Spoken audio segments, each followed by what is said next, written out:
31절에서 32절 말씀을 통해서 두 아들과 아버지라는 제목으로 하나님 말씀을 함께 나누겠습니다. 오늘 본문은 한 가정을 우리에게 보여주고 있습니다. 아버지가 있고 큰아들과 작은아들, 둘째 아들이 있는 가정입니다. 오늘 본문의 사건의 발단은 둘째 아들이 그 아버지 재산 중에서 나에게 돌아올 몫을 미리 달라고 이야기를 합니다. 그래서 아버지가 그 둘째 몫을 그 둘째 아들에게 나누어 주게 됩니다. 이 둘째 아들이 자기 재산, 돈을 다 모아서 본문을 보니까 먼 나라 갔던가 해외여행 간 거 아닙니까? 해외여행을 간 거예요. 그래서 거기서 어떻게 지냅니까? 허랑방탕하게 지냈더라.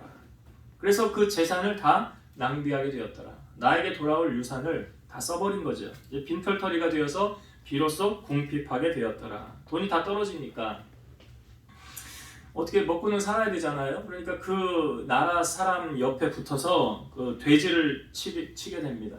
돼지를 치면서 그 돼지가 먹는 그 쥐염 열매, 이게 쥐염 열매가 뭐냐면 콩과 식물의 열매예요. 그래서 돼지나 소나 말 등의 사료로 쓰이는데 가난한 사람들에게는 이걸 음식으로 쓰기도 합니다. 그것조차도 먹을 수가 없는 지경에 이르게 됐다는 거죠. 그러면서 말하기를 내 아버지에게는 양식이 풍족한 품꾼이 얼마나 많은가. 나는 여기서 굶어서 죽는구나. 내가 일어나 아버지에게로 가서 아버지, 내가 하늘과 아버지께 죄를 지었으니 지금부터는 나를 아버지 아들이라 감당하지 마시고 나를 품꾼의 하나로 보소서. 이렇게 생각하면서 집으로 돌아가게 됩니다. 근데 아직도 거리가 먼데 아버지가 저기 측은히 여겨 보니까 둘째 아들이 달려오고 있거든요. 가서 목을 안고 입을 맞춥니다. 근데 둘째가 말하기를 아버지, 내가 하늘과 아버지께 죄를 지었는데 지금부터는 아버지의 아들이라 일컬음을 못하겠습니다. 아버지는 종들에게 제일 좋은 옷을 꺼내다가 입히고 손에 가락지를 끼우고 손에 발에 신을 신기라. 그리고 살진 송아지를 잡자. 그리고 우리가 먹고 즐거워하자. 이내 아들은 죽었다가 다시 살아났으며 내가 잃었다가 다시 얻었노라. 근데 이걸 바라보니 큰아들이 밭에 있다가 집에 돌아올 때 풍악과 막 춤추는 소리가 들리니까 종에게 묻는 거예요. 집에 무슨 일이 있냐고. 당신 동생이 돌아와서 당신의 아버지가 건강한 그를 다시 맞아들이게 됨으로 인하여 살진 송아지를 잡고 지금 잔치를 벌였습니다. 그러니까 큰아들이 화가 나서 들어가질 않습니다. 그러니까 아버지가 나와서 이 큰아들을 이제 권면을 하는 거예요. 설득을 하는 거죠. 근데 큰아들이 말하기를 내가 여러 해 아버지를 섬겨 명을 어김도 없고 충성을 다했는데 내게는 염소 새끼 하나라도 주어서 내 친구와 함께 잔치를 벌린 일이 없었는데 저 둘째는 말이에요. 그 재산을 다 팔아먹고 집으로 돌아왔는데 이 둘째를 위해서는 잔치를 벌여주십니까? 그때 아버지가 하는 말이 너는 항상 나와 함께 있을 때 내 것이 다 네 것이지만 이 내 동생은 죽었다가 다시 살아났고 내가 잃었다가 다시 얻었으니까 우리가 즐거워하고 기뻐하는 것이 마땅하지 않겠냐. 이것이 이렇게 해서 오늘 이 본문의 내용을 제가 잠깐 브리핑을 여러분들에게 설명을 드렸습니다. 오늘 본문 속에서 저는 이 둘째 아들에게서 우리에게 주는 메시지, 아버지를 통하여 우리에게 주는 메시지, 큰아들을 통하여 우리에게 주는 메시지를 각각 살펴보고 함께 은혜를 나누고자 합니다. 제일 먼저 등장하는 게 둘째 아들이죠. 이 둘째 아들이 아버지에게 뭘 달라고 그래요? 자기에게 돌아올 유산 달라고 그러죠. 근데 성경을 이렇게 가만히 보면 이 집은 상당한 재력가의 집안이에요. 이 집에 보니까 종들이 있죠. 그리고 염소도 있고 소도 있고 당시 집안의 하인 둘 정도의 집안이면 상당한 재력가의 집안 아닙니까? 그러면 이 둘째가 아버지에게 자기 재산, 자기 몫을 달라는 것은 적은 양일까요? 많은 양일까요? 많은 양이라는 것을 우리가 예측할 수가 있죠. 그럼 아버지가 이 둘째 아들이 재산을 달라고 할 때 쉽게 그냥 재산의 반을 뚝 떼어서 얘다 여기 있다 이거 너 받아라 너 가져라 하고 줬을까요? 아니면 고민하다가 결정해서 줬을까요? 고민한 끝에 줄 수밖에 없는 그런 상황이 되어지지 않았을까? 그러니까 뭐냐면 둘째 아들이 아버지에게 자기 목 달라고 떼썼을까요? 안 썼을까요? 나 이거 안 주면 나 밥 안 먹어. 나 굶을 거야. 나 굶어 죽을 거야. 아버지 나 이거 안 주면 나 세상 안 살아. 끝낼 거야. 라면서 때를 쓰니까 이게 우리 이런 말 있잖아요. 자식 이기는 부모 없다고. 그렇게 때를 쓰니까 이게 어쩔 수 없이 아버지가 마지 못해서 자기 몫을 떼서 이 아들에게 준 것이 아닐까 생각이 들어요. 그럼 여러분들에게는 이런 아버지 있습니까? 없습니까? 친정 아버지 말고 시아버지 말고 시편 2편 8편 내게 구하라 내가 이방 나라를 내 유업으로 주리니 내 소유가 땅끝까지 이르리로다. 여기서 말하는 내게 나 누구를 말할까요? 바로 앞부분에 설명하고 있어요. 시편 2편 7절 내가 여호와의 명령을 전하노라 여호와께서 내게 이르시되 너는 내 아들이라 오늘 내가 너를 낳았도다. 그 다음에 내게 구하라 이렇게 연결되는 거예요. 너는 내 아들이라. 그러니까 하나님과 우리 사이의 관계가 어떤 관계예요? 아버지와 자녀와의 관계예요. 그 아버지가 우리에게 말하기를 내게 구하라 그러잖아요. 여러분 하나님 앞에 때 써 보셨어요? 우리가 때를 써야 하는 대상은 누굽니까? 하나님이세요. 둘째 아들을 통하여 지금 그거 보여주고 있는 거예요. 우리가 과부와 재판장의 비유 성경이 우리에게 보여주고 있잖아요. 어떤 한 과부가 있었어요. 과부라는 것은 신랑이 없고 의지할 대상이 없다는 걸 말하는 거예요. 근데 억울한 일을 당했어요. 그래서 재판관을 매일 찾아갑니다. 그런데 이 재판관은 하나님도 무시하고 하나님도 두려워하지 않고 사람도 무시하는 재판관이에요. 그런데 이 과부가 매일같이 재판관 찾아가는 거예요. 그러니까 이 재판관이 속으로 뭐라고 그러냐면 아유 내가 사람도 무시하고 하나님도 두려워하는데 저 과부는 나를 번거롭게 하니까 귀찮게 하니까 내가 안 들어주면 안 되겠다 하면서 들어주는 거예요. 여러분 여기서 과부는 우리고요. 재판장은 하나님이세요. 그럼 하나님은 우리가 뗐으면 들어준다는 거예요? 안 들어준다는 거예요? 저희 집에 그 애완견이 반려견이 2마리가 있습니다. 근데 이 얘들이요 참 눈치가 빨라요. 그리고 상황 파악을 잘해요. 근데 저희 집에 이제 그 집에 우리미 아리미가 학교 갔다가 들어오면 이제 씻고 이제 애들이 방에서 공부를 하거나 좀 쉬고 있으면 우리미 방에 이 2마리가 들어가요. 그러면서 어떻게 하냐면 막 짖어요. 이렇게. 왜 짖는 줄 아세요? 간식 갔다 왔나? 예? 어디 갔다 왔나? 간식 달라고 짖는 거야. 멍 하면서 아주 때를 써요. 때를. 근데 이게 저희한테나 우리 아리미한테는 안 그래. 우리미한테만 가서 그래요. 왜 그럴까요? 얘한테 뗐으면 간식 나오니까. 다른 사람한테는 뗐어도 간식 안 나오는데 얘한테 뗐으면 간식이 나오거든요. 그럼 마지못해서 간식을 하나씩 줘요. 그걸 아니까요. 저녁에 가서 우리미 방에만 가가지고 때를 쓰는 거예요. 누가 시켰습니까? 아니에요. 걔네들도 머리가 있어요. 하물며 여러분은요. 여러분들에게 떼써야 될 대상이 있습니까? 없습니까? 에스겔 36장 37절 주 여호와께서 이같이 말씀하셨느니라 그래도 이스라엘 족속이 이같이 자기들에게 이루어 주기를 내게 구하여야 할지라.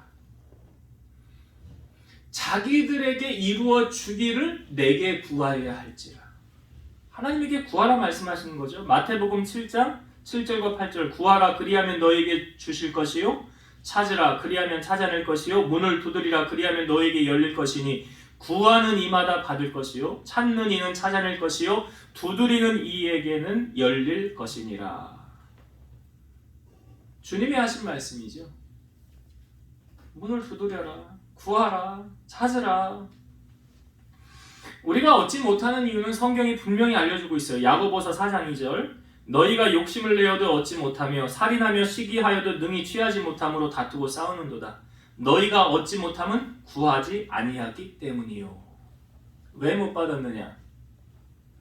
우리 개들을 보면서 배우시라고요. 우리 애완견 2마리가 짖잖아요. 떼쓰잖아요. 간식을 얻어내잖아요. 여러분 무엇이 필요합니까? 하나님 앞에 이렇게 떼써 보셨냐고요. 오늘 이 둘째 아들이 이 아버지에게 그 큰 유산을 받아내도록 얼마나 때를 썼겠어요. 때 써서 받은 거예요. 오늘 이 말씀 속에 여러분들에게 적용해 봅시다. 우리도 하나님께 때를 써야 된다는 거죠. 하다가 안 된다고 포기하지 말고 들어줄 때까지 떼써야 되는 거 아니에요? 제가 때라는 표현을 하고 있지만 이거를 유식한 표현으로 말하면 기도지요. 들어줄 때까지 기도해야 되는 거 아니냐고요. 여러분 간절하면 떼쓰게 돼요. 하나님 앞에 간절하면 기도하게 돼 있어요. 그러니까 우리가 이 간절함을 가지고 하나님 앞에 요즘 다니엘 기도에 얼마나 은혜돼요? 말씀도 은혜되고 저녁에 함께 통성으로 기도하고 그 기도하는 그 시간에 하나님 앞에 내가 그동안 구하지 못했던 것을 구하는 여러분들이 되시라고. 응답 받을 때까지. 첫날에 말씀하셨던 목사님이 그 손바닥에 구름 떠오를 때까지 기도하라고 그랬잖아요. 응답이 올 때까지 기도하는 거예요. 하다가 안 된다고 포기하지 마시고. 그러니까 우리에게 이러한 마음을 가지고 하나님 앞에 나아가야 된다. 이것을 이 둘째 아들 통하여 우리에게 알려주는 거예요. 자, 이 둘째가 이 큰 돈을 아버지에게 받지요. 유산을 받은 거예요. 그러니까 이것을 받아서 이거 어떻게 합니까? 이 아들. 제가 아까 설명을 드렸지만 이 부분은 성경을 한번 봅시다. 본문의 13절과 14절. 자, 13절과 14절을 제가 읽어볼게요. 그 후 며칠이 안 되어 둘째 아들이 재물을 다 모아가지고 먼 나라에 가 거기서 허랑방탕하여 그 재산을 낭비하더니 다 없앤 후 그 나라에 크게 흉년이 들어 그가 비로소 궁핍한지라. 이 아들의 재산이 정확하게 얼마인지는 모르나 예를 들어 재력가 집안이라고 했을 때 100억의 반은 얼마예요? 50억. 야, 10억의 반만 해도 큰 돈인데 아무튼 적은 돈 가지고 간 거 아니에요. 그런데요, 없어지는 거는 어떻게 됩니까? 순간이죠? 순간이에요. 여기 어떻게 지냈대? 그 먼 나라 가서 허랑방탕하여 그 재산을 낭비하더니. 여러분, 제가 설교할 때 부모님들을 향하여 늘 자녀들에게 물려줘야 되는 유산은 어떤 유산이라고 그랬어요? 신앙 유산이라고 그랬죠. 돈 물려주면 자녀 어떻게 된다고 그랬어요? 예? 이렇게 된다고요. 이렇게 물거품 사라지듯이 그냥 쏴 다 사라져요. 그래서 여러분, 잠언의 말씀에 보면 우리에게 지혜를 주는 말씀이잖아요. 잠언 13장 11절. 망령되이 얻은 재물은 줄어가고 손으로 모은 것은 늘어가느니라. 그러니까 노력하지 않고 그냥 얻은 거 있죠. 이렇게 되는 거예요. 큰아들처럼 물거품 사라지듯이 싹 사라져버려요. 잠언 10장 4절. 손을 게으르게 놀리는 자는 가난하게 되고 손이 부지런한 자는 부하게 되느니라. 그러니까 내가 땀 흘려서 수고해서 노력해서 얻은 소득은 늘어가요. 그러나 노력 없이 얻어지는 것은 순식간에 사라져요. 둘째를 통하여 우리에게 보여주고 있잖아요. 여러분, 사람들이요, 돈 냄새를 얼마나 잘 맡는지 아십니까? 돈 있을 땐 옆에 사람들이 붙어요. 좀 과장된 표현이지만 이 둘째가 가서 돈 펑펑 써 제낄 때 그 옆에 사람들이 붙었을까요? 안 붙었을까요? 붙었지요. 야, 저 옆에 가면 좋아. 야, 가자. 그러다가 돈 떨어지고 나면 어떻게 돼요? 언제 그랬냐는 듯이 다 떨어져요. 왜? 자기에게 손 벌릴까봐, 피해줄까봐. 붙어있어봤자 나올 거 없거든요. 그러니까 다 떠나가는 거예요.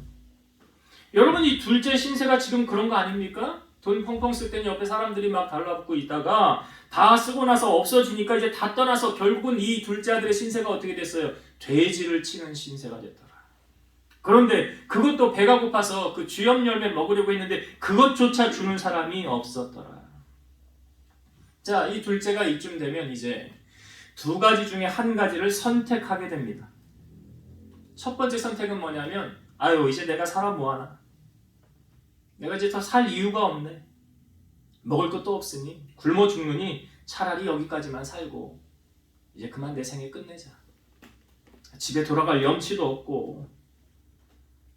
그렇게 내 생애를 비관하면서 거기서 자기 생애를 마감하는, 이게 첫 번째 선택. 두 번째 선택은 욕을 먹더라도 집으로 다시 돌아가는 거예요. 집에 가면 욕 먹을 거 뻔해요. 너 재산 그렇게 내가 주지 않았냐? 근데 무슨 염치로 집을 돌아가냐? 자, 그런데 이 둘째 아들이 어떤 선택을 합니까? 자, 17절에 한번 보겠습니다. 17절. 이에 스스로 돌이켜 이르되 내 아버지에게는 양식이 풍족한 품꾼이 얼마나 많은가? 나는 여기서 줄여 죽는구나. 아버지 생각이 난 거예요. 내 아버지에게는 양식이 이렇게 많은데, 그러니까 아버지에게로 돌아가면 나 다시 살 수 있는데, 그 생각을 한 거죠. 여러분, 우리가 이 둘째 아들을 보면서 신앙으로 적용을 해보면 우리가 신앙생활을 잘할 때는 문제 없어요. 내가 지금 기도도 잘 되고, 내가 주님 사랑하는 게 누구보다 뜨겁고, 찬양도 잘하고, 말씀 읽는 거, 설교 듣는 거, 말씀 묵상하는 거, 이거 아주 잘 될 때 신앙이 건강하다는 거 아닙니까? 그럴 때는 아무 문제 없어요. 근데 문제는 내가 신앙이 다운됐을 때, 그래서 이것이 심해지면 신앙에 방황이 오지요. 방학을 하게 되지요. 그리고 교회 가는 게 귀찮아지고, 정말 하나님은 살아 계시는 거야? 의심이 가게 되고, 그럴 때 이 둘째 아들을 통하여 우리에게 주시는 메시지가 무엇입니까? 스스로 돌이킬 줄 알아라. 그러니까 이게 에베소 교회를 향하여 말씀하셨던 게 뭐예요? 너 잘한 것도 있는데 잘못한 거 있다. 뭘 잘못했대요? 너 첫사랑을 잃어버렸대잖아요. 첫사랑 어떻게 회복하래요? 어디서 떨어졌는지를 생각하고 회개하여. 이게 뭐 자기 돌아보라는 거예요. 나 어디서 막혔지? 어디서 주님과의 관계가 지금 막혀있는 거지? 생각하고 회개하라. 여러분, 세상에서 가장 큰 불효가 무엇입니까? 부모 가슴에 못 박는 거 아니에요? 그러니까 부모보다 먼저 세상을 떠나는 거 아닙니까? 그런 의미에서 바라보면 이 둘째가 지금 아버지 집으로 나 다시 돌아가야 되겠다 한 건 잘한 거예요? 잘못한 거예요? 잘한 거죠. 여러분, 지금까지 어떤 큰 잘못을 했다 하더라도 중요한 건 무엇입니까? 돌이키는 거예요. 왜? 성경이 고린도후서 5장 17절 그런즉 그리스도 누구든지 그리스도 안에 있으면 새로운 피조물이라 이전 것은 지나갔으니 보라 새 것이 되었도다. 그리스도 안에 있으면 새로운 피조물이라 이전 것은 지나갔으니 보라 새 것이 되었도다. 그러니까 둘째 아들이 허랑방탕하게 지냈다가 잘못했죠. 아버지 앞에 다시 돌아왔어요. 다시 돌아가게 되잖아요. 그래서 새로운 피조물로 아버지가 어떻게 합니까? 이제 그 아버지를 안게요. 이제 이 아버지는 둘째 아들이 언젠가 집으로 돌아올 것을 알았을까요? 몰랐을까요? 둘째가 언젠가 다시 돌아올 거야 라는 것을 아버지가 알았을까요? 몰랐을까요? 우리 20절을 보면 답을 알려주고 있어요.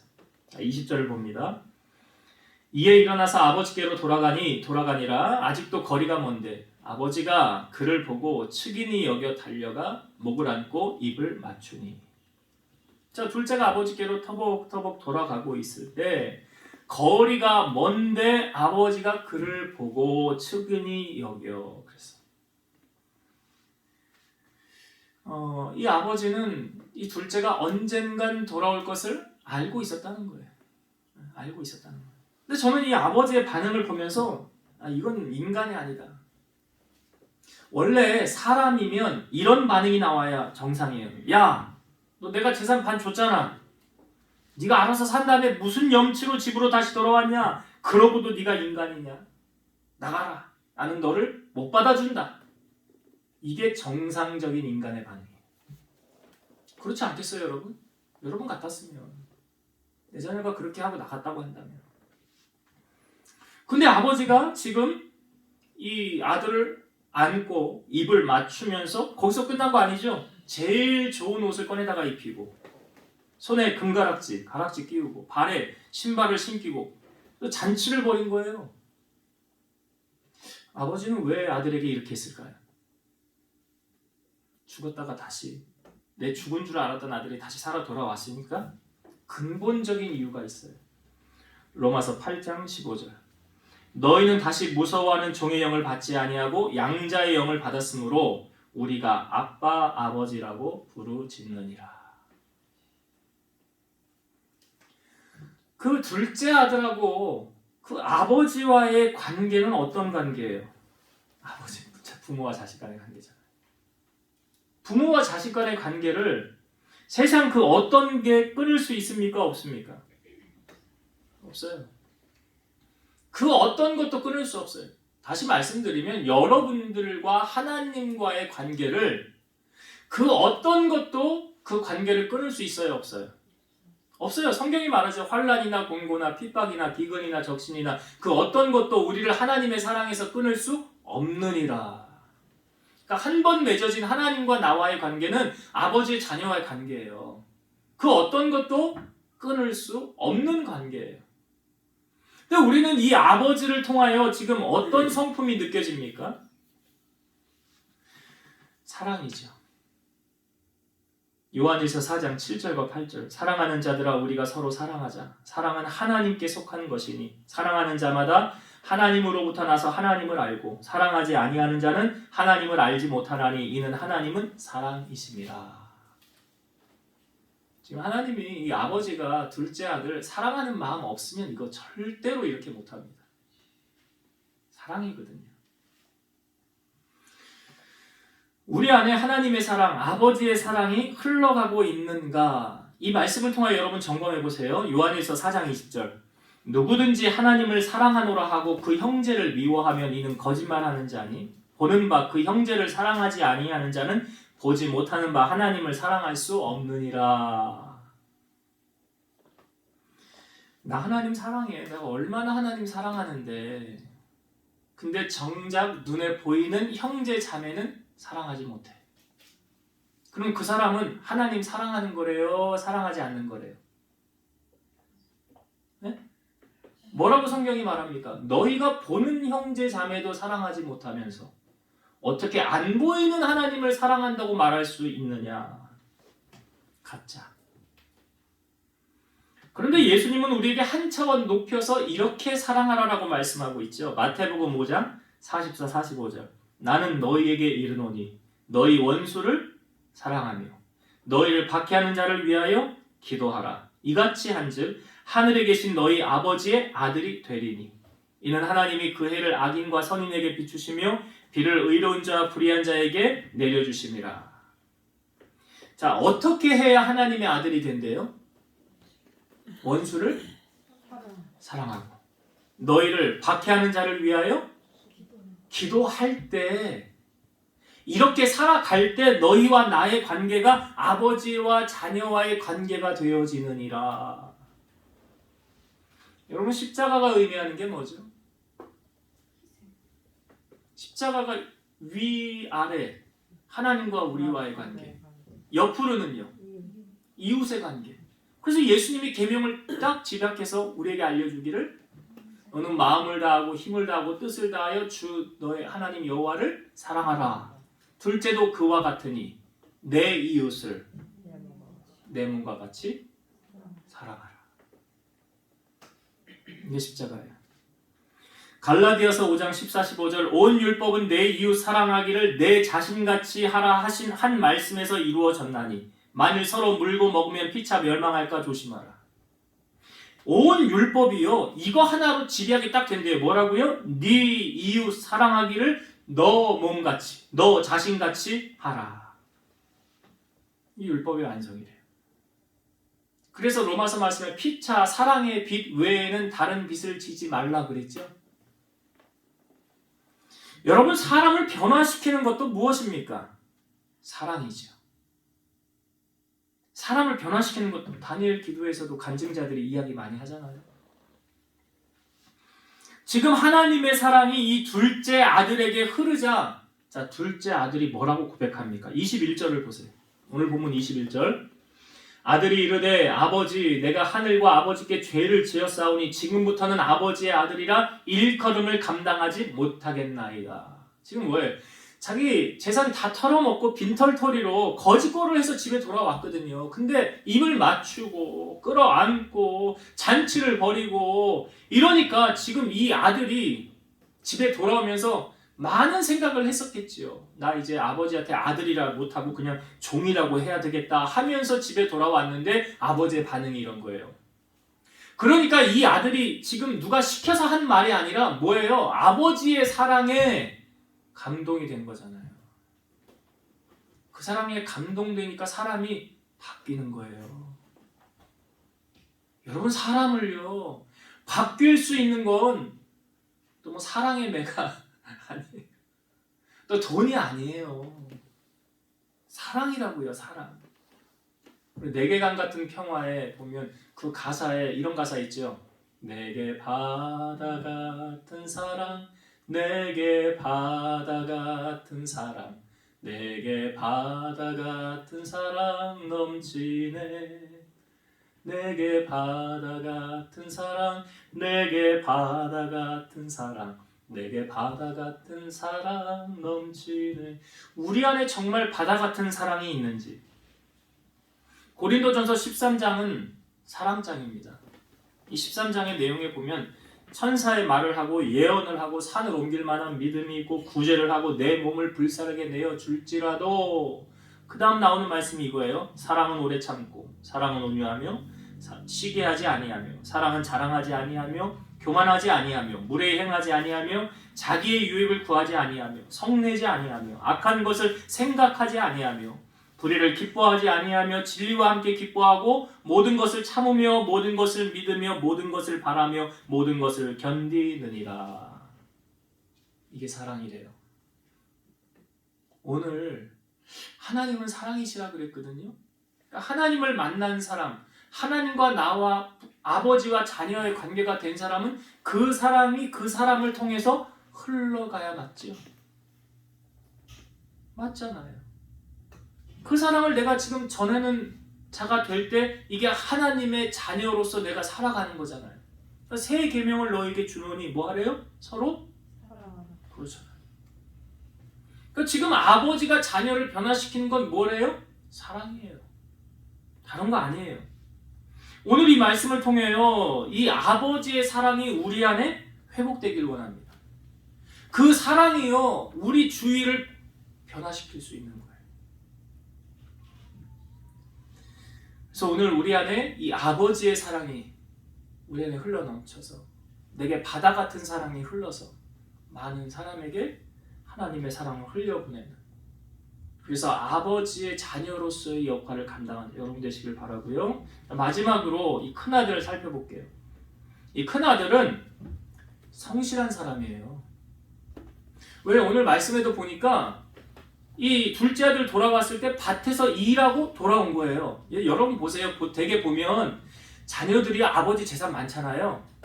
그럼 아주 성실하게 잘 살까요? 아니면 저 재산만 호시탐탐 노리면서 자기 즐기면서 자기 하고 싶은 것 하면서 살까요? 그렇다고요. 애들도 다 보는 게 있어요. 그런 입장에서, 그런 의미에서 보면 이 큰 아들이 오늘도 둘째 아들이 들어오기 전에 밭에 나가서 일하고 들어오는 거예요. 얼마나 성실해요. 아, 나 이 일 안 해도 아버지 재산이 뭐 다 내 건데 뭐 그냥 편안하게 살지, 뭐 놀면서 즐기면서 살지. 그런 모습을 우리에게 보여주지 않잖아요. 된 사람이잖아요. 된 사람. 그래, 이제 밭에서 돌아왔는데 음악 소리가 들리고 막 사람들 춤추는 소리, 그런 소리 들리니까 무슨 일이냐고 종들에게 물어보니까 당신 동생이 돌아와서 아버지가 지금 잔치를 벌이고 있다고. 그러니까 이 큰아들이 화가 났죠. 성경에 보니까 화가 나서 노하여서 집에 안 들어가요. 그러니까 아버지가 나와서 이제 이야기를 하는 거예요. 자, 근데 우리가 이 큰 아들을 통하여 그러니까 우리에게 주는 메시지 두 가지가 있어요. 먼저 30절을 한번 볼게요. 30절. 이 큰아들이 아버지에게 말하는 거죠. 아버지의 살림을 창녀들과 함께 삼켜버린 이 아들이 돌아오매. 이 누구예요? 이 아들, 둘째 아들, 자기 동생. 그 아들이 돌아오매 이를 위하여 살진 송아지를 잡으셨나이다. 그러니까 지금 화가 난 이유가 첫 번째가 뭐냐면 누구 때문에 화난 거예요? 동생 때문에. 동생 때문에 화난 거예요. 이게 뭐냐면 비교에서 오는 차별대우. 난 비교에서 오는 차별대우. 여러분, 비교해서 기분 좋을 사람 있을까요? 네, 제가 설교를 할 때 다 목사님들 다 똑같을 것 같은데 목사님들이 설교할 때 제일 부담 가는 사람이 누군지 아세요? 모르세요? 목사님 안 해봤으니까 잘 모르시는구나. 네? 제가 여기서 설교할 때 제일 부담 가는 사람. 그래요. 사모님, 제 아내. 제 아내가 이제 가끔가다 팩트를 날려요. 네, 팩트를. 네, 지금까지 제가 이런 이야기는 별로 못 들어봤어요. 아, 당신보다 찬양 잘하더라. 저 사람 참 찬양 잘해. 이런 소리 별로 못 들어봤어요. 그냥 잘하는 사람들 몇 있어요. 저보다. 예, 그렇지만 그렇게 많지 않아요. 솔직하게. 제가 딱 들어보면 알아요. 아, 저 형 은혜가 되네. 찬양 잘하네. 여러분도 제가 찬양 어떻게 잘하죠? 네. 저 복음성가 가수잖아요. 아, 그래요. 근데 찬양 잘하는 사람 별로 얘기 안 하는데 어떨 때 이제 근데 어떤 목사님 설교를 딱 듣고 나서 목사님 저 설교 참 은혜가 된다. 뭐 한 편의 뮤지컬을 보는 것 같다. 뭐 그렇게 이제 이야기를 하면 제가 어떤 반응을 해야 될까요? 비교하는 거잖아요, 지금. 그걸 제가 욱해서 반응을 하면 지는 거죠. 그래요, 나보다 설교 잘하는 목사님 많아. 잘하는 사람들 많아. 솔직히 기분이 나쁠 수 있어요. 그러나 그거에 반응하지 않아요. 그냥 잘 넘어가요. 쿨하게. 비교에서 오는 이것이 사람을 상당하게 기분 나쁘게 할 수 있지요. 이 성경에도 우리에게 보여주고 있거든요. 어떤 포도원 주인이 이른 아침에 나가서 놀고 있는 사람을 데려다가 일시켜요. 아침 일찍. 그리고 나서 3시에 나갑니다. 3시는 우리나라 시간으로 오전 9시예요. 오전 9시에도 나가보니까 놀고 있는 사람이 있어서 데려와요. 집으로 우리 포도원에 와서 일해라. 내가 품삯을 줄게. 데려와요. 그리고 6시에 또 나가요. 6시는 12시예요. 정오. 그리고 9시, 오후 3시에 나가서 또 데려와서 일시키고 11시면 오후 5시예요. 그때도 놀고 있는 사람들을 데려다가 일하는 거예요. 근데 나가서 너희들 왜 놀고 있어? 그랬더니 우리를 품꾼으로 써주는 사람이 없습니다. 그래? 우리 포도원에 들어와서 일해. 그래서 일을 시켰어요. 이제 해가 떨어지고 일과 하루를 마감했어요. 그러니까 이제 약속한 한 데나리온을 주는데 제일 나중 온 사람 있죠. 11시에 온 사람, 오후 5시. 이 사람은 거의 1시간밖에 일하지 않았어요. 1시간 일했는데 이 사람에게 한 데나리온을 주는 거예요. 딱 받았어요. 오, 저 사람은 먼저 온 사람, 저 사람 1시간 일했는데 한 데나리온 주네? 야, 그럼 우리는 몇 시간을 일했어? 아침 일찍부터 와서 수고해서 노력했잖아. 그럼 우리는 더 줄까? 하고 기대를 하고 있는데 똑같이 한 데나리온을 줍니다. 그러니까 먼저 온 사람들이 이 한 데나리온을 받고 나서 감사했을까요? 불평했을까요? 네? 불평했겠죠. 예, 왜 불평했을까요? 똑같이 해주니까. 예? 거의 많이 똑같이. 왜 불평했는지 아시죠? 저 사람은 1시간 일했는데 한 데나리온 주고 나는 아침 일찍부터 와서 수고했는데 왜 한 데나리온을 주는 거야? 자, 여러분 만약에 이 상황을 늦게 온 사람이 한 데나리온 받은 거를 몰랐다고 해봅시다. 아니면 상황이 먼저 온 사람부터 한 데나리온을 줬다고 해봅시다. 그리고 나중에 다 한 데나리온 줬다면. 그리고 아무도 누가 얼마를 받았는지 모르게 한 데나리온씩 줬다고 한다면 이 사람들 불평했을까요? 안 했을까요? 안 해죠. 안 하죠. 그러니까 왜 불평한 거예요? 비교해서 오는 거예요. 비교해서. 자기 백수로 놀고 있었을 때 일 시켜줄 때 얼마나 감사해서 이 한 데나리온 너무 감사하다 이렇게 받았을 텐데 비교하면서 오는 의식, 비교 의식이 그들로 하여금 감사를 상실하게 만드는 거예요. 여러분, 비교는 감사를 잃게 만들고 원망을 생기게 만듭니다. 자녀들 키울 때요, 자녀들을 비교하면서 키우면 자녀들이 삐뚤어질 수 있어요. 야, 쟤는 잘하는데 너는 왜 이렇게 못하냐? 비교하지 마세요. 비교하면 자녀를 잘못 키우는 거예요. 삐뚤어질 수 있어요. 신앙생활하는 교우들 가운데도 잘 삐지는, 잘 시험 드는 사람의 특징이 뭐냐면 비교해서 그래요. 목사님 왜 저 집사님만 저렇게 관심을 가져? 왜 저 사람에게만 저렇게 잘해주는 거야? 나한테는 관심도 없는 것 같아. 기도도 안 해주는 것 같아.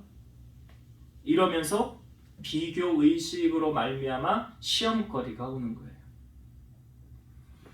그래서 우리가 이 비교 의식을 버려야 돼. 둘째 아들이 돌아와서 큰 아들이 지금 화가 난 이유가 비교 의식이에요. 이 자격지심이에요. 이건 자기를 시험 들게 하는 거예요. 여러분 이 비교의식에서 자유하려면 어떻게 하면 되는 줄 아십니까? 예, 비교의식에서 자유하려면 그럼 이러면 되잖아요. 누가 뭐라고 그러든 말든 난 상관없어. 이게 뭐예요? 하나님의 사랑을 풍족하게 받는 사람들은 시험에 들 거리가 있어요? 없어요? 없어요. 그러니까 하나님 사랑을 못 받는 사람이 사람의 사랑을 간구하는 거예요. 왜? 하나님 사랑 못 받으니까 사람에게서라도 채워야 되잖아요. 그런데 하나님 사랑 넘치게 받으면 누가 이러든 말든 신경 써요? 안 써요? 안 써요. 이게 신앙의 차원이 틀린 거예요. 그러니까 사람에게 자꾸 나 알아주세요. 나 좀 알아주세요. 나 좀 사랑해주세요. 이거는 아직 하나님의 사랑을 풍족하게 경험하지 못했기 때문에 그런 거예요. 그래서 오늘 우리 안에 이 둘째 아들을 통해서 이런 비교의식을 내려놓고 이 둘째 아들하고 비교하는 거예요. 거기서 자유하려면 어떻게 하면 된다고요? 아버지가 나를 얼마나 사랑하고 있는지 알면 그 풍성하신 그 크신 사랑을 알면 비교할 게 없잖아요. 그래서 여러분 하나님의 사랑도요 차별적입니다. 일반적인 사랑도 있지만 우리가 손가락 길이 틀리듯이요 부모님들이 자녀들을 뭐 사랑할 때 똑같이 다 사랑한다고 하지만 속마음은 그거 아닌 거 아시죠? 그런 것처럼 하나님도 우리를 향한 그 사랑이 틀려요. 틀리다. 그래서 이것을 자유하기 위해서는 하나님의 사랑을 풍족하게 누리며 살아가는 사람이 될 때 그래서 자유할 수 있는 거예요. 그래서 그 사랑을 넘치게 차고 받는 여러분도 되시길 바라고 이 둘째 아들을 통하여 또 한 가지 이 잘못된 것을 깨닫게 하는 게 뭐냐면 이 아버지가 이 큰 아들에게 다시 한번 일깨워주는 말이 있어요. 뭐냐면 자 31절을 한번 보겠습니다. 31절 아버지가 이르되 예 너는 항상 나와 함께 있으니 내 것이 다 내 것이로되 아버지가 이 큰아들에게 말하는 거예요. 넌 항상 나와 함께 있지 않았느냐. 그러면서 그 다음 나오는 말이 뭐예요? 내 것이 다 네 거야. 내게 다 네 거야.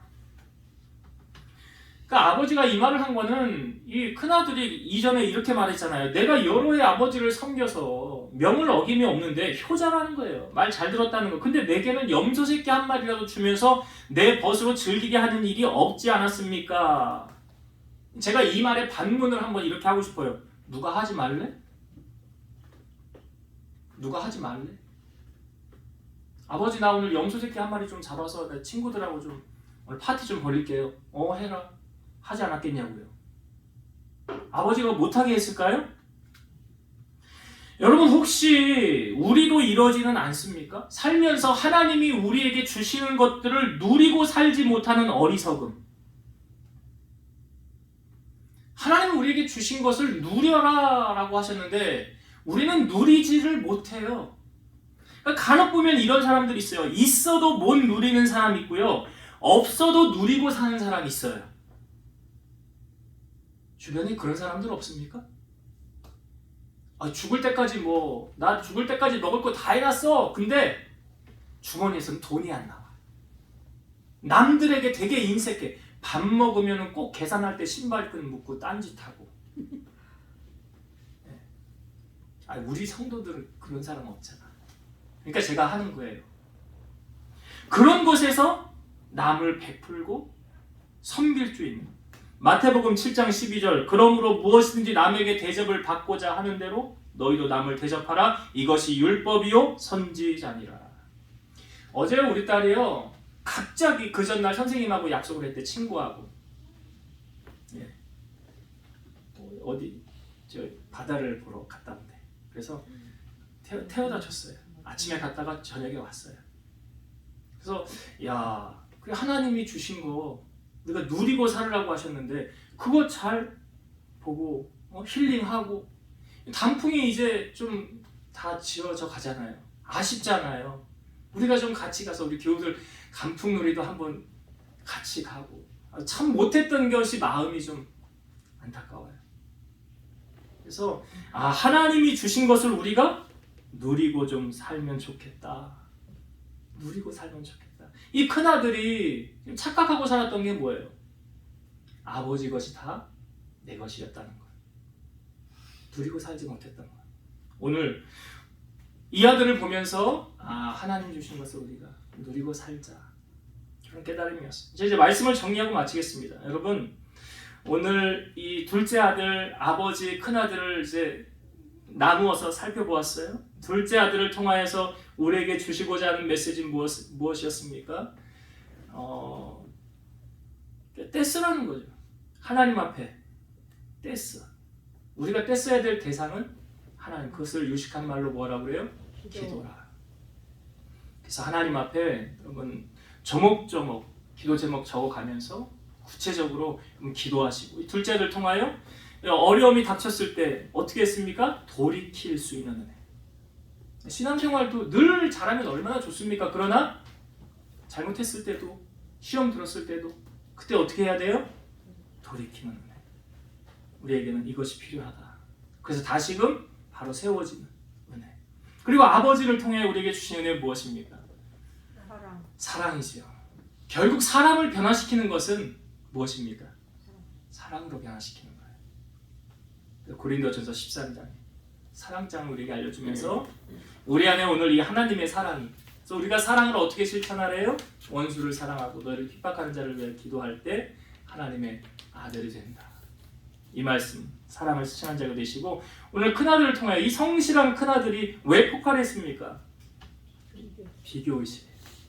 여러분 절대로 비교하지 마시고, 교인들 간에도 서로 있는 그 자체로 인정해 주시고 사랑해 주시고, 비교하지 마시고, 또 한 가지는요, 아버지의 것이 내 것임을 이 아들이 누리고 살지 못한 안타까움.